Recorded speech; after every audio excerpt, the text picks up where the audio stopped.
Are you a Christian that's struggling with anger? Let's talk about it.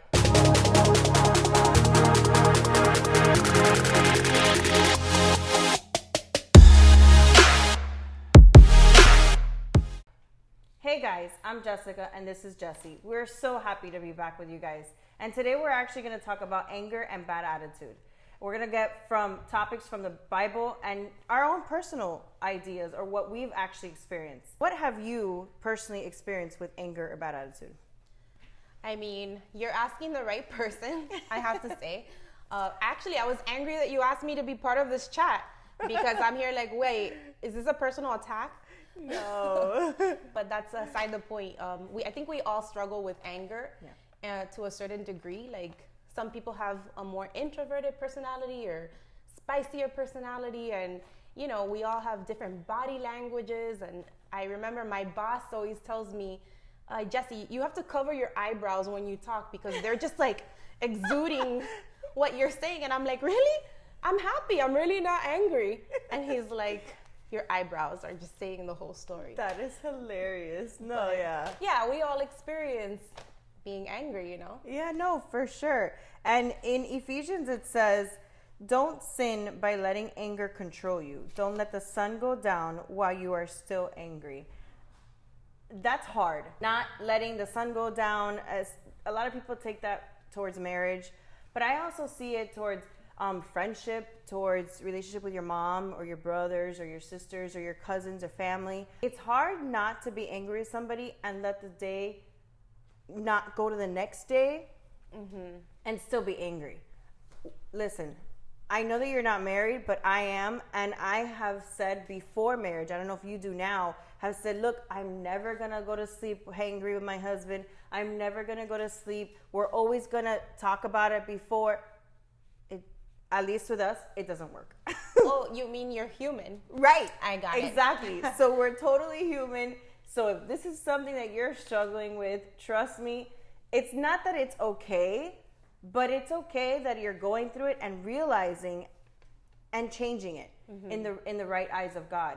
And I've gone to sleep angry. I've gone to sleep frustrated and with bad attitude. I've said bad things and I've gone to sleep. But it doesn't mean that I can't fix it the next day. Right. You know, have you ever experienced a friendship or with your mom, something that happened with you guys that you went to sleep and you were angry?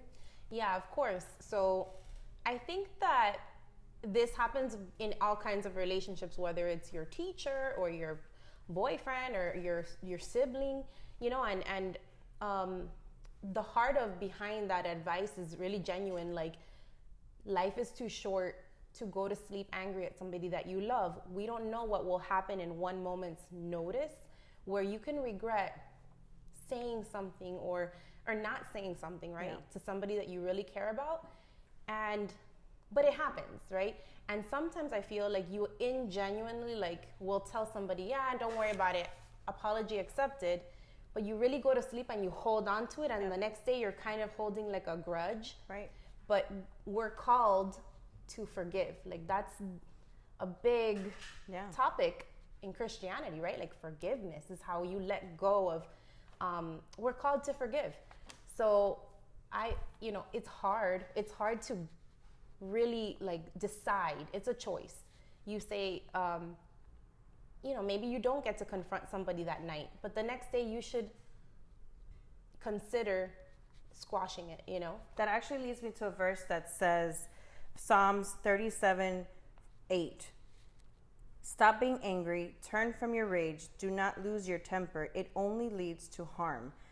It takes me to not the idea of what I've experienced of when you go to sleep angry and you say that somebody comes to you and says, I'm sorry, and you say, no, it's fine, it's okay, I totally understand. But inside you still feel that anger, inside you still feel that resentment. And the next day you wake up mad. Holding it. But sometimes you don't realize why. And then that day you probably lashed out at somebody when that person did absolutely nothing.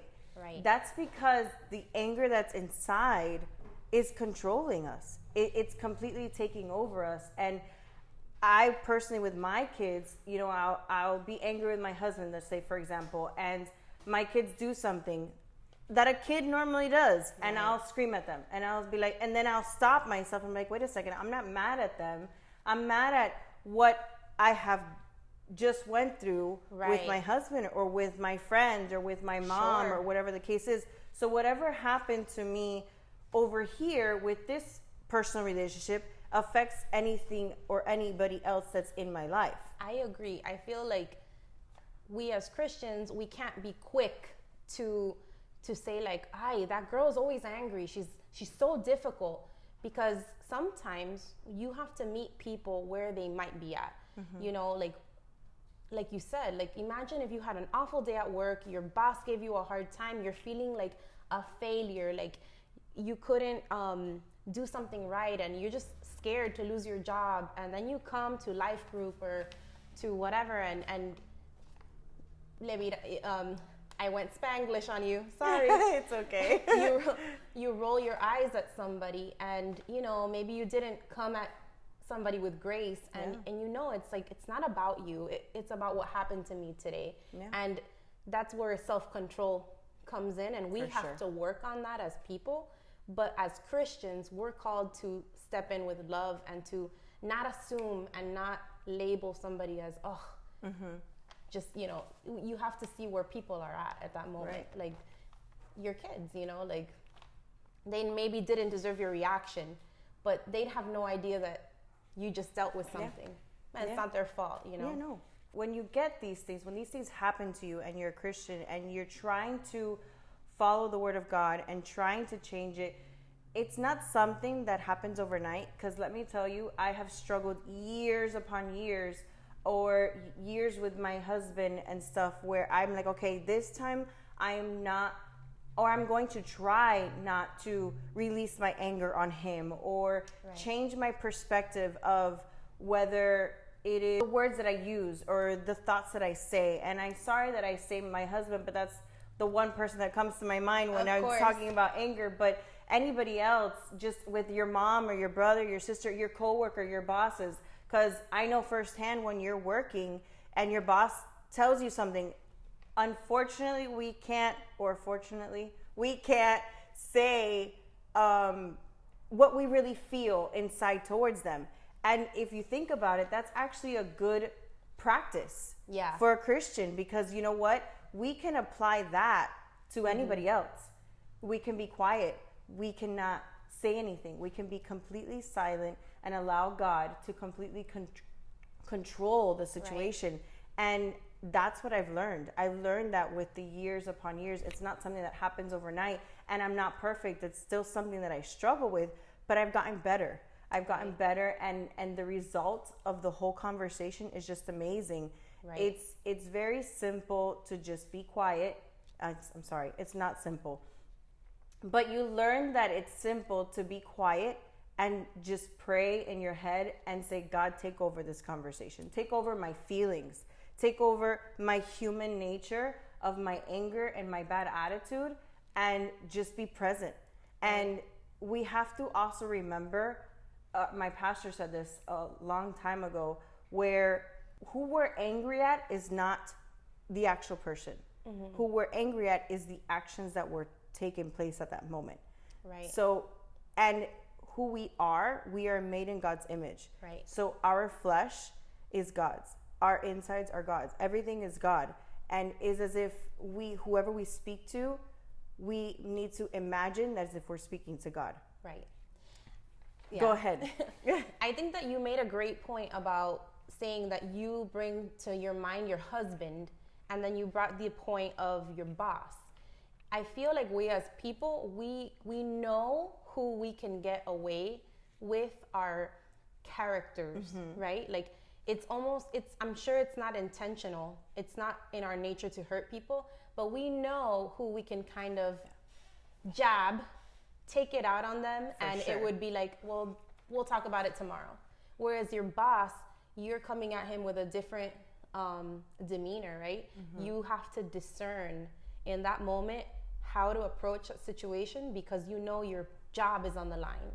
Yeah. You trust that your marriage is not on the line because you think I can jab this man as many times as I want and he's gonna have to work it out with me. But we're human, you know, like Yeah. that affects him as much as it affects you and your family and your kids. So that was one thing is knowing who you're addressing, and we tend to take it out on the people we love the most. Oh yeah. Because we know that they'll work with us. Because But they have no choice. they have no choice, but Right. they do. Yeah. No, You know? for sure. And then you said another thing about choosing your words, and I feel like when you told me to talk with you about anger, I really wanted to talk about words, because in the Bible there's so many verses about your tongue Yeah. being, it could either be a tree of life or it can be a sword that kills. And me personally, that's where I struggle. I have to always pray for discernment of what I'm going to say, because my words can really come across ugly. And you know, it's about what you said, getting to the root of it. When you're feeling angry, it's typically not about the person you're addressing. It's like, what am I upset about right now? What's the root of this? What am I trying to defend? What am I trying to like get out of or survive here? So finding the root of that and finding people in the word who can direct you and edify you is going to be key to like talking some of those thoughts out and not reacting before you think. Like a lot of times words escape our mouth or even in our body language that we could have avoided by just waiting. Like you said, wait 5 minutes, breathe, walk away, come back, and then address the situation with discernment that you prayed for. No, yeah, for sure. And what you were talking about, it's just, like I said, it's not something that happens overnight. It's something that happens within a process. And even after that process, we are still not perfect. No. We still struggle. We still get angry. We still have bad attitude. It's because we were born in sin. Right. We were born in sin. But the key point is we need to be we need to be slow to anger, Right. quick to listen, and slow to speak. I keep saying plain and simple, but it really isn't. The words that we say in the verses that we read are what's simple to say and to recite, but the actual action behind it is not always simple. But once you get there, it is the most beautiful thing that there is. Right. I want to keep it real though in this conversation because you know, a lot of our listeners are like Christian girls like us, and like, let's be real. When you're Christian and you walk this Christian life, you're expected that you're never angry. Oh, no. And you have no attitude and you react perfectly to every situation. Listen, have you met una Latina? Like, plain and simple? Guilty. I mean, you know, like, I feel like that's something to talk about when you're talking about anger and attitude in the context of Christianity. Like, you know, we have to learn how to approach things in love, because people will tack you as a fake Christian or like, you know, they'll really use that. So we are human, but we are responsible for rising to the occasion of trying. Right. Because it's a really easy way to make the gospel look really bad. Right. You know? No, yeah, for sure. And that brings me to the fact of when us trying to be the perfect Christian, because we never will be. Never. But once we have realized that we've done wrong, and like you said, it's important to bring that to light, that say that sorry, be that person, regardless if you're that person every single time. Say sorry, say, you know what, I did wrong. Because even being a Christian, you are imperfect, I am imperfect, we are imperfect. It's still very important to say, you know what, Jessy, I'm sorry. I said wrong. I did wrong. I hope and pray that what my words to you didn't hurt you too much. And if they did, I pray that we can get past them and we can work on them. Right. And it's going to be unfortunate sometimes where the relationship that you're dealing with at the moment, it might be so many times that we hurt them that they're just not going to approach you the same way. Right. Or even forgive you again and again and again and again. But that just reminds me of God. How many times do we go to him and ask him for forgiveness for our anger, for our attitude, for everything, and yet he's still right there forgiving us every single time. And that's just, I think that our relationship with him is the most important relationship, and knowing that he's going to forgive us regardless of the fact, that doesn't mean that we can do it whenever we want. Right. Knowing that he's going to forgive us every time, or no matter what. But it's the fact of us trying and getting better and practicing. Right. And going back to if that relationship doesn't work out at the end of, listen, you've done so much harm to me and so much pain to me that I unfortunately right now cannot forgive you, or I unfortunately right now cannot be your friend anymore. You know, it hurts. I've had that in my life where they were like, look, it's been so many times that you've done it that right now I can't even talk to you. Right now I can't talk to you for a while. I can't talk to you for months or a year. But it's a stepping stone, and it's a learning process for you and for that person. Right. So I don't know if that's happened to you before. Yeah, I think we all have experienced that to a certain degree, and we have to protect our peace too, right? We have to protect and guard our hearts. Sometimes people do hurt us, and we are called to forgive them, but we're not called to have to take, just because I forgive you doesn't mean I have to reconnect every fiber. Right. I love you, I'm praying for you, but you need to let me breathe this one out. And I'm human, correct? Please edify me if that's not correct. No, but for sure. I feel like that's very it's very understandable to have to separate yourself sometimes from toxic people. And it is going to be a valuable to both that person as a lesson. My words and my attitude affects people. Yeah. And it's also a lesson to you to know how much you can take as a person, Yeah. And don't hold on to it for too long, once you have fixed it, and once you feel like you have gone through that and made yourself better in the eyes of God, and God has forgiven you and you have confessed it to him, it's okay to let go of it. It's okay, have pain because the fact that they're not your friends anymore or whatever relationship it is, but don't hold on to it for too long, because that's also not good for you. For you, yes. And it's just a process. It's a whole learning curve. So I really hope that all of this encouraged you, and I really hope that all of this helped you out in your personal situations. And if you guys have ever had struggles with attitude or bad anger or whatever the case is, let us know in the comments. And if you don't feel like writing it down in the comments, go ahead and go to our Instagram page, Living for Hope, and let us know in our DMs, and we'll be praying for you, or we'll give you some encouragement, or we'll walk alongside with you, because that's what sisters in Christ do. We walk alongside with you, and we go through the process all together. So we hope you guys have a good day or night whenever you're watching this, and thank you.